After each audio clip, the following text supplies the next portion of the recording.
सो hey everyone, अभी हम last में रिवीजन करेंगे बीपीएससी 105 को 15 क्वेश्चन के साथ और बिल्कुल सिंपल वे में। Okay, so let's understand this without any delay. So introduction to comparative government and politics, most important exam question with details Hindi and hints and example bilingual होगा कि हिंदी भी होगा और इंग्लिश में भी होगा। थोड़ा सा मैं जल्दी में होता है कि मैं विद इन 20 मिनट्स खत्म करूँ इसको। ओके, लेट्स सी क्या होता है।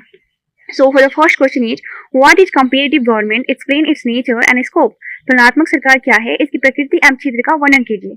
सो देखते हैं तुलनात्मक सरकार यानी कि कंपेरेटिव गवर्नमेंट क्या होती है। सो comparative government study and compares the former political institutions and governments of different countries. It helps understand similarities and difference in constitutions, legislatures, executives and judiciary. That means comparative जो government होती है study करती है और compare करती है former political institutions को and governments of different countries, जो अलग अलग देशों के जो कंट्रीज हैं उन गवर्नमेंट्स को भी ये क्या करती है, कंपेयर करती है, स्टडीज करती है। और ये हेल्प करती है अंडरस्टैंड करने में कि उनकी सिमिलरिटीज क्या है, डिफरेंस क्या है उनके कॉन्स्टिट्यूशंस में, उनके लेजिस्लेचर से एंड उनके एग्जीक्यूटिव से और उनके जुडिशरी से, है ना। इनके नेचर क्या होता है, प्रकृति। सो साइंटिफिक एंड एनालिटिकल, ये साइंटिफिक काम करती है और एनालिटिकल, एनालाइट मतलब एनालाइज करती है। So it does not just describe but significantly analyze how a structure function. Comparative in approach, it use regular comparison as its core method to evaluate system. ये comparative approach करती है क्योंकि इसका जो main core है method इसका वही है कि evaluate करेगी, ठीक है। So it uses regular comparison as its core, मतलब हमेशा compare करती है। And the next is empirical and practical. So it focuses on real world data, practical operations and actual constitutional setups. Okay, and the scope यानी कि इसका क्षेत्र क्या है। So इसका क्षेत्र है political institutions, that means study of parliaments, courts and executives. और जो उसके बाद से इसका स्कोप है political processes, that means how laws are made and implemented, मतलब कि लॉ कैसे बनते हैं और उसको implement कैसे किया जाता है, ये प्रोसेस में आएंगे। Public policies, that means how government design welfare और economic plans, मतलब कि गवर्नमेंट कैसे जन कल्याण के लिए प्लान बनाती है और इकोनॉमिक्स जो प्लान बनाती है तो पब्लिक को कितना हेल्प मिलेगा। And last political culture and behaviour, so the foundational believes that activities supporting the government and the example comparing the parliamentary system of India with the presidential system of the USA. Compare किया जाता है कि कैसे हमारा जैसे कि India का parliamentary system है और जो कैसे हमारा यूएस का प्रेसिडेंशियल सिस्टम है ना। अब बिल्कुल इसी का हिंदी वर्जन देखेंगे तो मैं अब नेक्स्ट टाइम सिर्फ क्वेश्चन पढ़ूंगी और हिंदी से पूरा आपका क्लियर होते जाएगा। सो तुलनात्मक सरकार विभिन्न देशों की औपचारिक राजनीतिक संस्थाओं यानी कि फॉर्मल और सरकारों का अध्ययन और तुलना करती है, ठीक है। यह अलग अलग देशों के संविधानों, विधानसभाओं यानी कि लेजिस्लेचर, कार्यपालिका, एग्जीक्यूटिव्स और न्यायपालिकाओं यानी कि जुडिशरी में समानताओं और अंतरों को समझने में मदद करती है। इसकी नेचर क्या होती है, प्रकृति। तो ये वैज्ञानिक होती है, साइंटिफिक होती है एंड विश्लेषणात्मक यानी कि एनालिटिकल होती है। सो यह केवल सरकारों का वर्णन नहीं करती बल्कि वैज्ञानिक रूप से विश्लेषण करती है कि कौन सी व्यवस्था कैसे काम करती है। एंड नेक्स्ट इज तुलनात्मक दृष्टिकोण, इसका दृष्टिकोण ही तुलना करना है।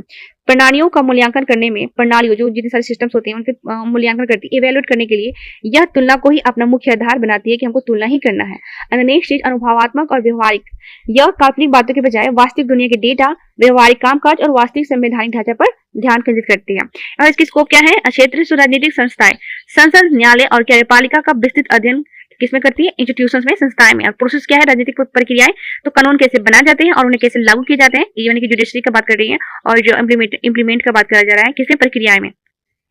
सार्वजनिक नीति क्या है कि सरकारें जन कल्याण या आर्थिक विकास के लिए योजनाएं कैसे तैयार करती है। एंड राजनीतिक संस्कृति और व्यवहार क्या है, सरकार को चलाने वाले बुनियादी विश्वास और जनता की गतिविधियां। उदाहरण, भारत की संसदीय प्रणाली, सरकार को चलाने वाले, एक मिनट फिर से पढ़ती हूँ, सरकार को चलाने वाले बुनियादी विश्वास और जनता की गतिविधियां आती है राजनीतिक, सांस्कृतिक और व्यवहार में। उदाहरण है कि भारत की संसदीय प्रणाली, पार्लियामेंट्री सिस्टम की तुलना संयुक्त राज्य अमेरिका यूएसए की राष्ट्रपति प्रणाली, प्रेसिडेंशियल सिस्टम से करना। Next question is, what is comparative politics, how is it different from comparative government. तुलनात्मक राजनीति क्या है, यह तुलनात्मक सरकार से किस प्रकार भिन्न है। सो देखते हैं इसका इंग्लिश वर्जन, कंपेरेटिव गवर्नमेंट। सबसे पहले कंपेरेटिव गवर्नमेंट देखते हैं। So it studies formal institutions, देखिए बहुत इजी है ना, इसमें समझाने की कोई दिक्कत नहीं है, तो मैं सिर्फ पढ़ती हूँ। Focuses mainly on constitutions and government organs, narrow in scope. And comparative politics क्या होती है, studies both formal and informal political process, include political parties, pressure groups, political culture, voting behavior and social movements, है ना। वहाँ पे क्या था, सिर्फ कॉन्स्टिट्यूशंस पे और गवर्नमेंट ऑर्गन्स पे है और यहाँ पे हर चीज पे है, किसमें, पॉलिटिक्स में। एंड ब्रॉड इन स्कोप, वो नैरो होता है गवर्नमेंट, कंपेरेटिव और कंपेरेटिव पॉलिटिक्स क्या होते हैं, broad in scope. Example, studying elections, media influence and political participation in India and the UK. And now in Hindi, तुलनात्मक सरकार, कंपेरेटिव गवर्नमेंट क्या होती है, यह केवल औपचारिक यानी कि सरकारी संस्थाओं का अध्ययन करती है इसका मुख्य ध्यान केवल संविधानों और सरकार के अंगों जैसे कि संसद कोड पर होता है। इसका कार्य क्षेत्र सीमित या संकीर्ण यानी कि नैरो होता है। तुलनात्मक राजनीति कंपेरेटिव पॉलिटिक्स क्या होती है? यह औपचारिक फॉर्मल एंड इनफॉर्मल दोनों प्रकार की राजनीतिक प्रक्रियाओं का अध्ययन करती है। इसमें राजनीतिक दल, दबाव समूह, प्रेशर ग्रुप्स, राजनीतिक संस्कृति, मतदान व्यवहार, वोटिंग बिहेवियर और सामाजिक आंदोलन भी शामिल होते हैं। इसका कार्यक्षेत्र बहुत व्यापक यानी कि ब्रॉडर होता है। उदाहरण के लिए भारत और यूके में केवल संसद को न देखकर वहां के चुनाव, मीडिया के प्रभाव और जनता की राजनीतिक भागीदारी की गहराई से अध्ययन करना।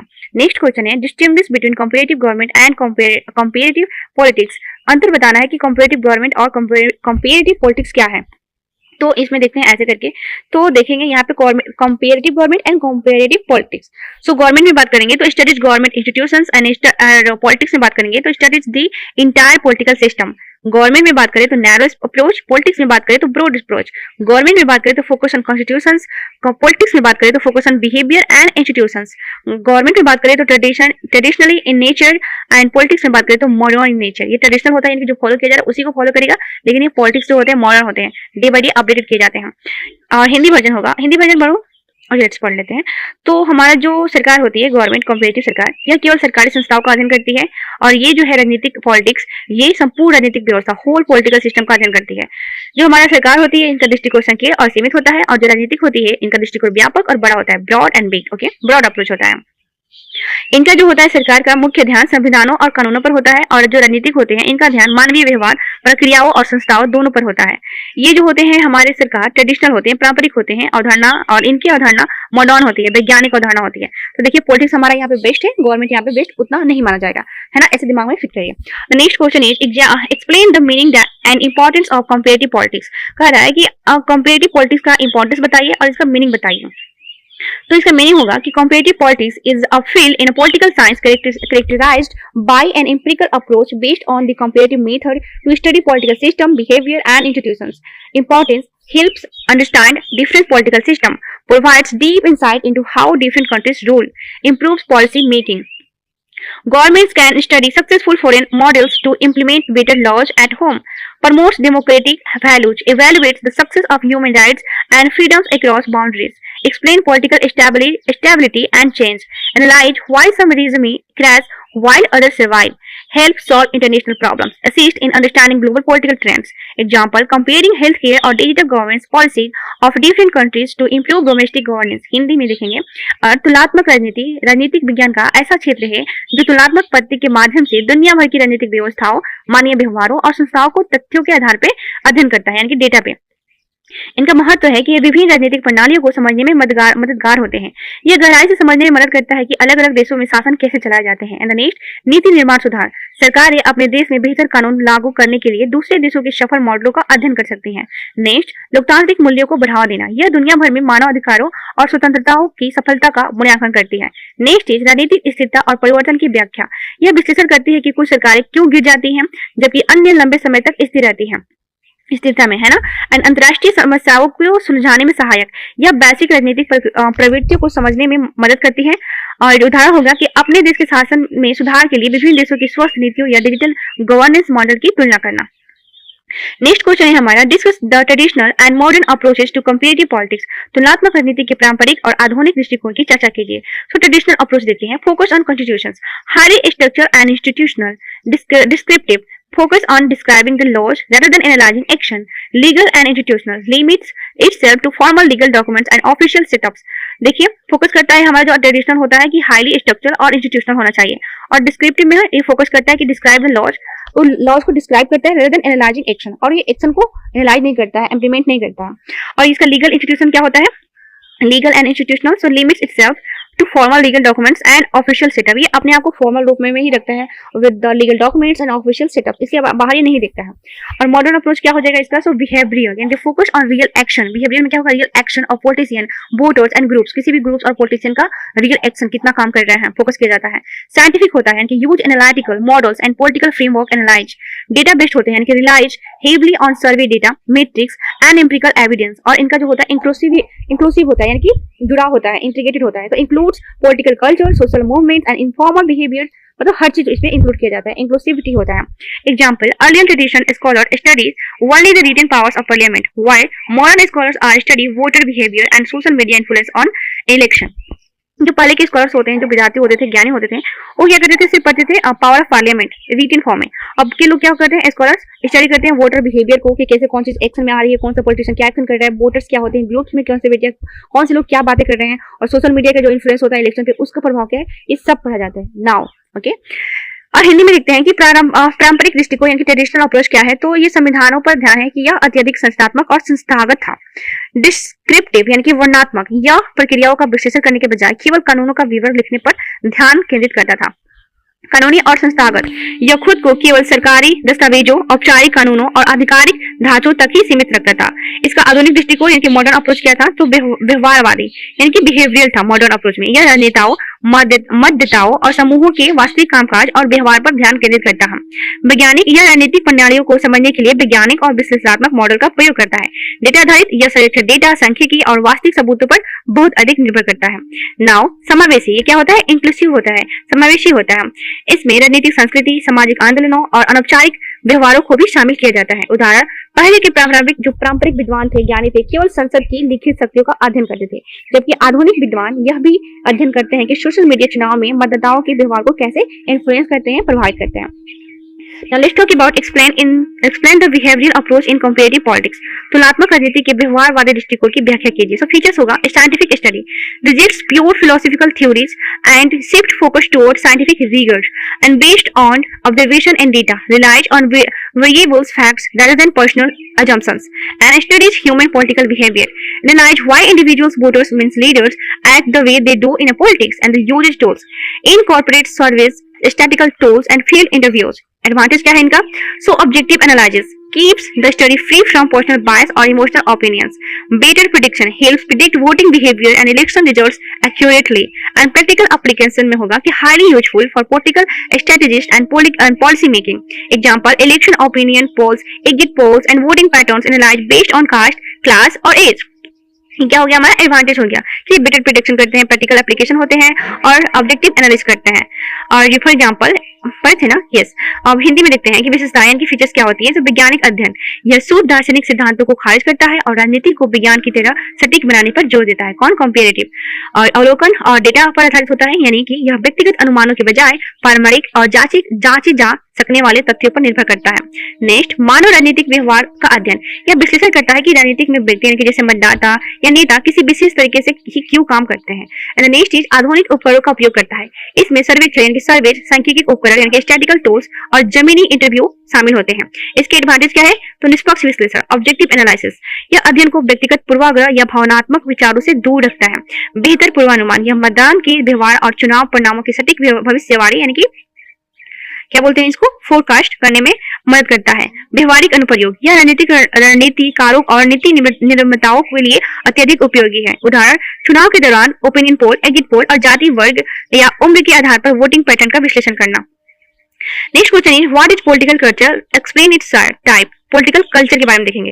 राजनीतिक संस्कृति क्या है, इसके प्रकारों का वर्णन कीजिए। So meaning, political culture refers to the set of attitudes, beliefs, sentiments and values that shape an individuals or societies orientation towards politics and governments. जो पॉलिटिकल कल्चर होता है रिफर्स करता है set of attitudes, beliefs, sentiment and values to shape the individuals or society orientation towards politics and governments. ये shape करता है किसी भी इंडिविजुअल का या फिर सोसाइटी का ओरिएंटेशन को टुवर्ड्स किसकी तरफ, एक पॉलिटिक्स की ओर और एक गवर्नेंस की ओर। और टाइप्स इसका देखेंगे as suggested by Almond and Verba. तो इनके 3 टाइप्स होते हैं किसके, पॉलिटिकल कल्चर्स का। सो फर्स्ट होता है हमारा parochial political culture. Citizens have low awareness and zero participation in the central political system, often found in a remote tribal or traditional societies. देखिए काफी सिंपल इंग्लिश रखा है, तो इसको जब मैं बताने जा रही हूँ तो मैं थोड़ा सा घबरा के इधर उधर कर दे रही हूँ, लेकिन आप थोड़ा सा मतलब जो इंग्लिश मीडियम के बच्चे हैं समझ में आपको आ जाएगा। तो बस मैं पढ़ूंगी क्योंकि टाइम काफी हमको लग रहा है कि लेगा, क्योंकि ज्यादा क्वेश्चन है और हिंदी में भी तो रखा है, आप समझ सकते हैं, है ना। सेकंड क्वेश्चन है हमारा subject political culture. So citizens are highly aware of government decisions but remain passive, they obey laws but do not actively participate or dissent. Third, participant political culture. Citizens are highly active, vote regularly and directly engage in or question political process. Example, India largely reflects and participant political culture because citizens actively vote, discuss policies, protest and engage deeply in national politics. Now let's understand in Hindi. राजनीतिक संस्कृति से तात्पर्य उन दृष्टिकोणों, विश्वासों और भावनाओं और मूल्यों के समूह से है जो राजनीति और शासन के प्रति किसी व्यक्ति या पूरे समाज की सोच को तय करता है। इनके जो प्रकार है आलमंड और वर्मा के अनुसार संकीर्ण राजनीतिक संस्कृति, पारोकियल पॉलिटिकल कल्चर। इसमें नागरिक केंद्रीय राजनीतिक व्यवस्था के प्रति बहुत कम जागरूक होते हैं और उनकी भागीदारी शून्य होती है, जैसे दूर दराज की काबिले या प्राचीन पारंपरिक समाज। अधीनस्थ प्रजा भावी राजनीतिक संस्कृति, सब्जेक्ट पॉलिटिकल कल्चर। इसमें नागरिक सरकार के फैसलों के प्रति जागरूक तो होते हैं लेकिन निष्क्रिय होते रहते हैं। वे चुपचाप कानूनों का पालन करते हैं लेकिन राजनीतिक को बदलने या विरोध करने में भाग नहीं लेते, जैसे कि राजा प्रजा व्यवस्था। थर्ड है हमारा सहभागी राजनीतिक संस्कृति, पार्टिसिपेंट पॉलिटिकल कल्चर। इसमें नागरिक अत्यधिक जागरूक और सक्रिय होते हैं। वे नियमित रूप से वोट देते हैं और नीतियों पर बहस करते हैं और राजनीतिक प्रक्रियाओं पर सीधे सवाल उठाते हैं। उदाहरण भारत का मुख्य रूप से सहभागी राजनीतिक संस्कृति यानी कि पार्टिसिपेंट पॉलिटिकल कल्चर को दर्शाता है, क्योंकि यहाँ के नागरिक चुनाव में बढ़ चढ़कर हिस्सा लेते हैं, रैलियां करते हैं और सरकार की नीतियों पर सवाल उठाते हैं। नेक्स्ट क्वेश्चन है एक्सप्लेन पॉलिटिकल सोशलाइजेशन। राजनीतिक समाजीकरण की व्याख्या कीजिए। So political socialisation is the continuous lifelong process through which individual acquires political beliefs, values, orientation and patterns of behavior. Political socialization is the continuous lifelong process through which individual acquire political beliefs, values, orientation and patterns of behavior. Elements of political socialization क्या होगा? Family, educational institutions इनके schools, college and mass media. So family में आएगा the first place where an individual picks up political views or political learning from parents. Educational institutions में क्या आएंगे? School and college में। College में क्या होगा कि text books, teachers and student group teach civics duties and ideologies. Mass media, television, newspaper and social media platforms heavily shape day to day political opinions. Next होगा हमारा peer groups, friends. So discussion among close friends influence political views. Next is political parties, campaigns, slogans and ideology directly attract and educate followers. ये क्या होगा हमारे political parties. For example, children learning democratic values and the importance of voting or equality through schools, student council elections and family discussion. Details देखते हैं हिंदी में कि राजनीतिक समाजीकरण वह निरंतर चलने वाली जीवन भर की प्रक्रिया है जिसके माध्यम से कोई भी व्यक्ति अपने राजनीतिक विचारों, मूल्यों, दृष्टिकोणों और व्यवहार के तौर तरीकों को सीखता और अपनाता है। राजनीतिक समाजीकरण के साधन क्या होते हैं? एजेंट्स क्या होते हैं? तो ये होते हैं फैमिली। यह पहला स्थान है जहाँ कोई बच्चा अपने माता पिता की बातें सुनकर राजनीति के प्रति अपनी शुरुआती सोच विकसित करता है। नेक्स्ट शैक्षणिक संस्थान यानी कि कॉलेज यानी कि स्कूल। सो किताबें, शिक्षक और छात्र संगठन नागरिक कर्तव्यों और विभिन्न राजनीतिक विचारधाराओं को सिखाते हैं। मास मीडिया, सो टेलीविजन, समाचार पत्र और सोशल मीडिया प्लेटफॉर्म रोजमर्रा के राजनीतिक विचारों को बहुत तेजी से बदलते और आकार देते हैं। और नेक्स्ट होगा हमारा मित्र समूह यानी कि फ्रेंड्स। दोस्तों और सहकर्मियों के बीच होने वाली चर्चाएं भी राजनीतिक विचारों को प्रभावित करती है। नेक्स्ट इज राजनीतिक दल, पार्टियों के अभियान, रैलियां, नारे और विचारधाराएं सीधे तौर पर आम जनता को शिक्षित और प्रभावित करती है। उदाहरण बच्चों का स्कूल के छात्र संघ चुनाव में भाग लेकर या परिवार में चर्चा सुनकर लोकतांत्रिक मूल्यों और वोट के महत्व। अब नेक्स्ट क्वेश्चन देखते हैं what are pressure groups, explain their role. दबाव समूह क्या है, उनकी भूमिका स्पष्ट कीजिए। English version.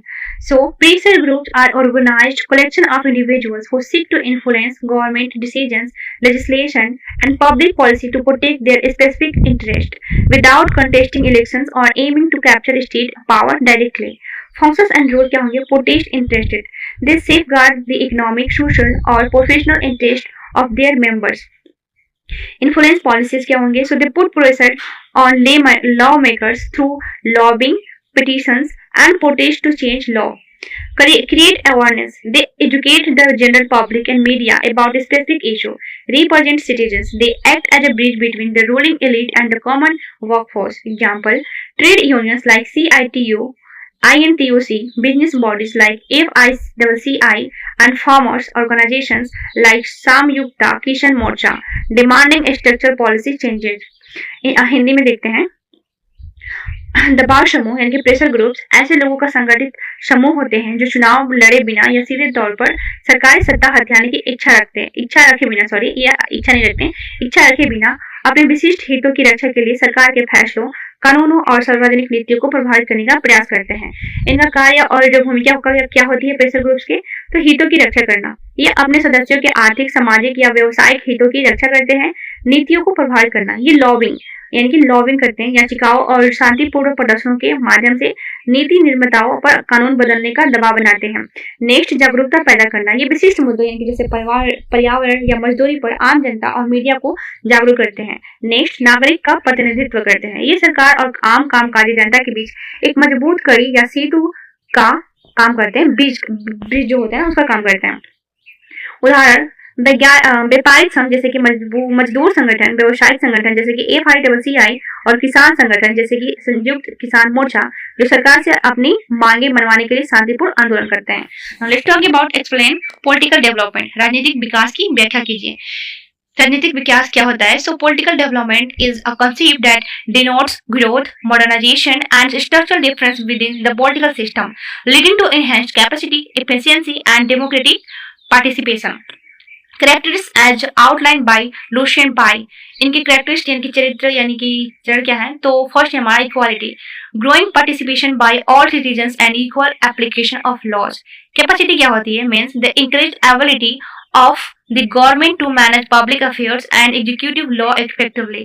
And the third, differentiation, specialization and clarity of roles among political organs and institutions. इनके core elements क्या है? तो rule of law, political accountability, institutional stability and state modernization. Hindi में समझते हैं कि राजनीतिक विकास यानी कि पॉलिटिकल डेवलपमेंट एक ऐसी अवधारणा है जो किसी राजनीतिक व्यवस्था के भीतर विकास, आधुनिकता और संरचनात्मक बदलाव को दर्शाती है। इसके तहत शासन की क्षमता, कार्य कुशलता और लोकतांत्रिक भागीदारी में भारी वृद्धि होती है। इनकी जो कैरेक्टर्स हैं, विशेषताएं हैं क्या है? तो ल्यूशन पाई के अनुसार ये जो होते हैं पॉलिटिकल डेवलपमेंट, इक्वालिटी बताते हैं, इनको कैपेसिटी होती है और कुछ डिफरेंशिएशन होते हैं, उसके जानेंगे। तो इक्वालिटी में ये बात करते हैं कि देश के सभी नागरिकों की राजनीति में बढ़ती भागीदारी और कानूनों का सभी पर समान रूप से लागू होना। कैपेसिटी क्या होती है? सार्वजनिक मामलों का प्रबंधन करने और देश में कानूनों को प्रभावी ढंग से लागू करने की सरकार की बढ़ी हुई शक्ति। और इनका डिफरेंशिएशन क्या है? कि राजनीतिक अंगों और संस्थाओं के बीच उनके काम का स्पष्ट बंटवारा और विशेषज्ञता होना। मुख्य तत्व, कानून का शासन, रूल ऑफ लॉ, जनता के प्रति जवाबदेही, अकाउंटेबिलिटी एंड संस्थागत स्थिरता और राज्य का आधुनिक रूप। Okay, now let's talk about our next question. Explain the political modernization. राजनीतिक आधुनिकीकरण की व्याख्या कीजिए। So वही चीज होगी जो हम लोग आजकल देखते हैं। So political modernization refers to the structure and culture transformation of a traditional agrarian political setup into a modern, rational and democratical participative system. Features क्या होंगे? Industrialization and urbanization. Direct shift from rural setups to urban economic centers. तो इससे क्या हो गया? Industrialisation हो गया, मतलब उद्योग बढ़े। Next is spread of literacy and education. मैं इंग्लिश में नहीं हिंदी में नहीं समझा रही हूँ क्योंकि जस्ट इसके नीचे हिंदी है। क्रिएट और इंग्लिश उतने टफ्स नहीं है। क्रिएट्स मतलब जो बच्चे हैं लिखने वाले, मतलब वो समझ सकते हैं, है ना। Creates rational and political conscious citizens, technological integration, modernization of state machinery using technology, secularization of politics, separation of religious authority from state legal institutions, mass democratic participation, shifting authority from kings, feudal lords to institutional frameworks voted by the masses. और क्या होता है political modernisation का? तो राजनीतिक आधुनिकीकरण से तात्पर्य किसी पारंपरिक कृषि आधारित राजनीतिक व्यवस्था के एक आधुनिक, तार्किक और लोकतांत्रिक रूप से सहभागी व्यवस्था में बदलने की प्रक्रिया से है। इनकी जो मुख्य विशेषताएं होती हैं, औद्योगिकीकरण और शहरीकरण, ग्रामीण और पारंपरिक सामाजिक ढांचों का शहरी और औद्योगिक आर्थिक केंद्रों में बदलना, साक्षरता और शिक्षा का प्रसार मीन्स यह नागरिकों को तार्किक और राजनीतिक रूप से जागरूक बनाता है। नेक्स्ट, तकनीकी एकीकरण, तकनीकी का उपयोग करके सरकारी मशीनरी और प्रशासनिक कामकाज को आधुनिक बनाना। नेक्स्ट, राजनीति का धर्मनिरपेक्षीकरण, राज्य की कानूनी और राजनीतिक संस्थाओं को धार्मिक प्रभाव से अलग करना। नेक्स्ट, व्यापक लोकतांत्रिक भागीदारी, सत्ता को राजाओं या जमींदारों के हाथों से निकलकर जनता द्वारा चुनी गई लोकतांत्रिक संस्थाओं को सौंपना। Next is what is democracy, explain it's merits and demerits. लोकतंत्र क्या है, इसके गुणों या दोषों को वर्णन कीजिए। So meaning, democracy as a system of government where power is vested in the people who rules either directly or through free elected representative. Merits क्या है, मतलब अच्छे गुण क्या है इसके? इक्वालिटी, ये बात करता है इक्वालिटी का। Treats every citizen equally under the law regardless of casteless, gender और स्टेटस। फ्रीडम की बात करता है। Guarantees fundamental right like speech, expression and assembly. Accountability, जिम्मेदारी, the ruling government remains answerable to the public and can be voted out. Conflict resolution, promotes peaceful dialogues over violence to settle dispute. Demerits slow decision making like अगर हम बात करें जो communist party होती है और हाँ, तो उसमें क्या होता है, डिसीजन बहुत जल्दी फास्ट लिया जाता है और ये स्लो लिया जाता है, तो ये कहा हमारे डेमेरिट्स होंगे. Massive institutional debates can lead to bureaucratic delays. Expensive election. Conducting period nationwide elections consumes immense public money. Expensive होती है. And the next is political instability. Coalition challenges for frequent regime change can halt long-term planning. Next is populism. Leaders might implement short-sighted, favorites-based policies just to win voted. है ना. हाँ, तो हिंदी समझते हैं कि जो लोकतंत्र होते हैं, डेमोक्रेसी शासन की वो प्रणाली है जहाँ अंतिम शक्ति जनता में निहित होती है और जनता या तो सीधे शासन करती है या अपने स्वतंत्र रूप से चुने गए प्रतिनिधियों के माध्यम से देश चलाती है. इनके कुछ मेरिट्स होते हैं. इनकी समानता. कानून की नजरे में हर नागरिक को समान माना जाता है, चाहे उसकी जाति, लिंग या स्थिति कुछ भी हो, रिगार्डलेस, है ना. स्वतंत्रता यह नागरिकों को भाषण, अभिव्यक्ति और शांतिपूर्ण ढंग से इकट्ठा होने जैसे कि मौलिक अधिकार दे रहा है. जवाबदेही, अकाउंटेबिलिटी. सत्ताधारी सरकार जनता के प्रति जवाबदेही रहती है और काम न करने पर उसे चुनाव से हटाया जा सकता है. नेक्स्ट इज विवादों का शांतिपूर्ण समाधान. यह आपसी मतभेदों को सुलझाने के लिए हिंसा के बजाय शांतिपूर्ण बातचीत को बढ़ावा देता है. इसके डीमेरिट्स क्या है? तो धीमी निर्णय प्रक्रिया, संसद और लंबी बहसों के कारण अक्सर ही सरकारी फैसले में देरी होती है. खर्चीले चुनाव होते हैं. समय समय पर देशव्यापी चुनाव कराने में भारी मात्रा में सरकारी धन खर्च होता है. नेक्स्ट, रणनीतिक अस्थिरता. गठबंधन सरकारों के कारण या बार बार सरकार बदलने से दीर्घकालिक विकास योजनाएं रुक जाती हैं. लोलुपता यानी कि लोकल भावनाद यानी कि पॉपुलिज्म. कभी कभी नेता केवल वोट जीतने के लिए शॉर्ट टर्म और मुफ्त वाली नीतियां लागू कर देते हैं जो देश की अर्थव्यवस्था के लिए नुकसानदेह होती है. नेक्स्ट समझेंगे parliamentary and presidential system. Parliamentary यानी कि इंडिया वाला समझ जाइएगा, प्रेसिडेंशियल यानी कि यूएस वाला समझ जाइएगा. संसदीय बनाम राष्ट्रपति प्रणाली. सो इंग्लिश वर्जन में पहले देखते हैं फीचर्स और parliamentary system and presidential system. So head of government में पार्लियामेंट्री में क्या होता है? So the head of government कौन होता है? The prime minister holds the real executive powers. हमारे यहाँ जो प्राइम मिनिस्टर होता है रियल होल्ड्स के, भले प्रेसिडेंट को मेन माना जाता है लेकिन जो रियल पावर होल्ड करता है वो प्राइम मिनिस्टर होता है. So the prime minister holds the real executive power. और रिस्पॉन्सिबिलिटी क्या होती है? So the executive is directly responsible to the legislature. जो एग्जीक्यूटिव होते हैं डायरेक्टली रिस्पॉन्सिबल होते हैं लेजिस्लेचर के कि कौन कौन से नियम बनाए गए, उसको कौन कौन से इंप्लीमेंट किए गए. और प्रेसिडेंट में क्या होता है? The president holds the supreme executive power. ये सुप्रीम पावर को ये क्या करता है? होल्ड करता है. प्रेसिडेंट में प्रेसिडेंट होते हैं. और ये क्या होते हैं? Strict responsibility. इसका रिस्पॉन्सिबल कैसे होता है? जिम्मेदारी. तो ये strict separation of powers exist. Executive is independent. इनका जो सेपरेशन है पावर का, सॉरी इनका जो पावर है सेपरेशन होता है, मतलब अलग अलग होता है. एग्जीक्यूटिव अलग है, अपना लेजिस्लेचर अलग कर रहा है. तो ये क्या होता है? जो इनका एग्जीक्यूटिव होता है जो इंप्लीमेंट करता है कार्य को, उनका पूरा ही इंडिपेंडेंट होता है.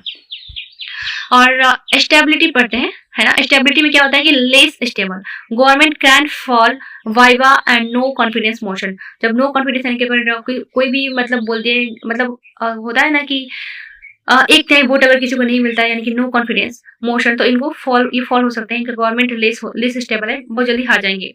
Example practice in India and the UK और इंडिया दोनों फॉलो करता है ये प्रधानमंत्री पीएम. और प्रेसिडेंशियल सिस्टम में क्या होता है? हाईली स्टेबल होता है. President stage for a fixed constitutional term. ये बिल्कुल अपने आप को फिक्स कर सकता है, like practice in the USA.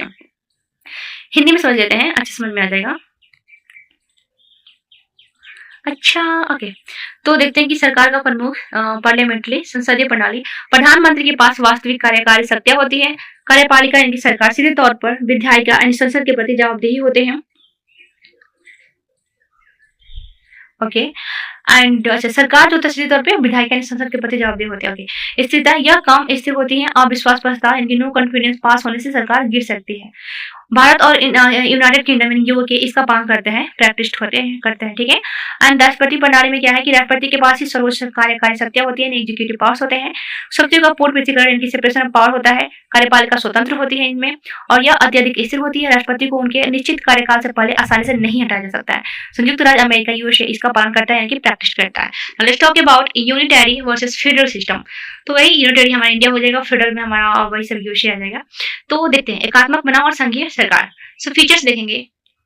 Power distribution देखेंगे, कॉन्स्टिट्यूशनल टाइप देखेंगे, सिटीजनशिप देखेंगे और एग्जाम्पल देखेंगे। सो यूनिटरी गवर्नमेंट के बारे में पढ़ते हैं। ये centralised authority, lower level derive power from the centre, can be written और अनरिटेन, फ्लेक्सिबल और रिजिड होते हैं कॉन्स्टिट्यूशनल टाइप इनके। और सिटीजनशिप क्या होते हैं? ऑफन सिंगल सिटीजनशिप होता है, practice in the UK, France and Japan, ठीक है। और जो फेडरल सिस्टम में क्या आएगा? Constitutional division of power between centers and state units must be written and rigid to safeguard provisional boundaries. Can feature dual citizenship, हाँ USA में dual citizenship होते हैं। Practice in India and the USA, India देखिए India आगे federal में, क्यों? यहाँ पे ड्यूअल नहीं है, लेकिन बहुत सारे जो होती है ना हमारे जो वर्क्स होते हैं वो बांटे गए हैं, लाइक स्टेट में, सेंट्रल में, इसीलिए हमारा इंडिया भी आ जाएगा फेडरल सिस्टम में, पर है यूनियन, लेकिन ये फेडरल में आएगा। और अगर यूनियन का बात करें यानी यूनिटरी, तो उसमें आता है हमारे यूके, फ्रांस एंड जापान। एक यूके हो गया हमारा वेस्टर्न साइड से और फ्रांस, और लास्ट हमारा ये जापान हो गया हमारा ईस्टर्न साइड से, ठीक है। हिंदी समझते हैं कि सत्य का बंटवारा और जो असंविधान का रूप और नागरिकता। तो एकात्मक सरकार यूनिटरी में क्या होता है? सारे सत्य केंद्र पर सरकार के पास होती है, राज्य सरकारें केंद्र के अधीन काम करती है, वही बात कर रहे थे। हमारे यहाँ तो ऐसा नहीं है, इसीलिए संविधान लिखित या अलिखित और लचीला भी हो सकता है। और आमतौर पर यहाँ केवल एकल नागरिकता इनकी सिंगल सिटीजनशिप होती है। और इसमें क्या है? इसमें जो होती है संविधान द्वारा सत्य को केंद्र और राज्यों के बीच स्पष्ट रूप में बांट दिया जाता है। संविधान का लिखित और कठोर इनकी रिजिड होना अनिवार्य है, ताकि केंद्र अपनी मर्जी से राज्यों के अधिकार न छीन सके। कुछ देशों में दोहरी नागरिकता, देखो लिखा है कुछ देशों में डुअल, यानी कि संघीय सरकार इनकी फेडरल, क्या पढ़ रही हूँ, कुछ देशों में दोहरी नागरिक डुअल सिटीजनशिप भी हो सकती है, जैसे कि यूएसए। और भारत और संयुक्त अमेरिका यानी कि यूएसए इसका उदाहरण है। Now let's talk about why is comparative politics important in the modern world. आधुनिक विश्व में तुलनात्मक राजनीति क्यों महत्वपूर्ण है? बहुत ज्यादा महत्वपूर्ण है, क्योंकि हर चीज का एनालिटिकल करते हुए साइंटिफिक रूप से, उसी को समझते हैं reason. So helps understand globalization, analyze how global trade, international policies and treaties impact domestic laws. ठीक है, मतलब हमारे जो घरेलू लॉज होते हैं उसको कैसे ये इम्पैक्ट करती है।